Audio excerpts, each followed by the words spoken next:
वंदे मातरम को लेकर देश की सियासत से लेकर बॉलीवुड के गलियारों तक एक बार फिर घमासान मच गया है और इस बहस ने राष्ट्रीय राजधानी से लेकर हर वैचारिक मंच पर हलचल पैदा करती है।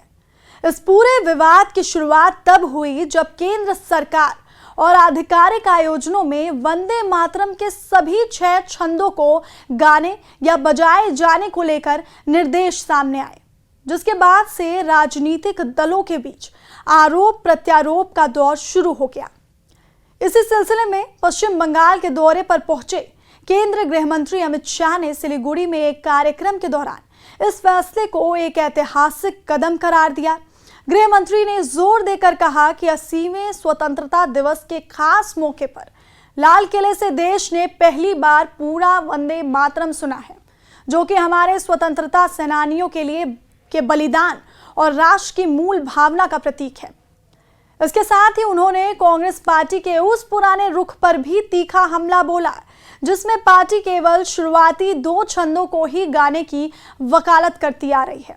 ये राजनीतिक बहस अब संसद और चौराहों से निकलकर फिल्मी दुनिया यानी बॉलीवुड तक पहुंच चुकी है, जहां गीत के छंदों और उसके शब्दों के मायनों पर फिल्मी हस्तियां भी आमने सामने आ गई हैं। हाल ही में जानी मानी दिग्गज अभिनेत्री शर्मिला टैगोर ने एक इंटरव्यू के दौरान वंदे मातरम के आखिरी 4 छंदों को लेकर अपनी चिंता और सवाल उठाए। उन्होंने कहा कि भारत जैसे विविधतापूर्ण देश में कई लोग ऐसे हैं जो सिर्फ एक ईश्वर में विश्वास रखते हैं, और चूंकि वंदे मातरम के अंतिम छंदों में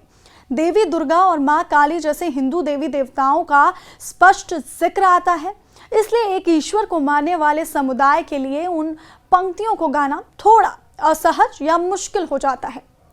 उनका तर्क था कि अगर देश के सभी नागरिकों को साथ लेकर चलना है तो शुरुआती 2 छंदों का गायन सबसे उपयुक्त और सर्वमान्य विकल्प है, क्योंकि वो सीधे तौर पर मातृभूमि की वंदना से जुड़े हैं। शर्मिला टैगोर के इस बयान के सामने आते ही बॉलीवुड अभिनेत्री और बीजेपी सांसद कंगना रनौत ने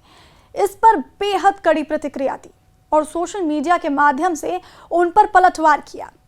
कंगना ने अपनी नाराजगी जताते हुए कहा कि एक कलाकार के रूप में वो हैरान है कि कला और कविता जैसी रचनात्मक चीजों को इतने संकुचित और सीमित नजरिए से कैसे देखा जा सकता है। उन्होंने साफ तौर पर कहा कि बंकिम चंद्र चट्टोपाध्याय द्वारा रचित ये महान गीत केवल कोई धार्मिक कर्मकांड या पूजा पद्धति नहीं है, बल्कि ये भारत के स्वतंत्रता संग्राम की वो अमर आत्मा है जिसने देशवासियों में जोश भरा था। कंगना ने अपील करते हुए कहा कि लोगों को इस तरह के मामलों में हिंदू मुसलमान वाली मानसिकता से बाहर निकलना चाहिए, क्योंकि साहित्य और कविताओं में इस्तेमाल किए जाने वाले शब्द रूपक यानी मेटाफर्स होते हैं, जैसे चिकित्सा जगत में भी ऊर्जा या ताकत को शक्ति ही कहा जाता है। इस पूरे घटनाक्रम के बीच ये साफ हो गया कि वंदे मातरम का मुद्दा अब सिर्फ एक राष्ट्रगीत के गायन के नियमों तक सीमित नहीं रहा, बल्कि ये देश की सांस्कृतिक पहचान, इतिहास की व्याख्या और वैचारिक स्वतंत्रता का एक बड़ा केंद्र बन चुका है। एक तरफ जहां सत्ताधारी दल इसे राष्ट्रीय गौरव और ऐतिहासिक भूल सुधार से जोड़कर देख रही है, तो वहीं दूसरी तरफ विपक्षी दल और कुछ सांस्कृतिक हस्तियां इसकी परिधि और समावेशिता को लेकर एक अपनी अलग दलीलें पेश कर रही हैं।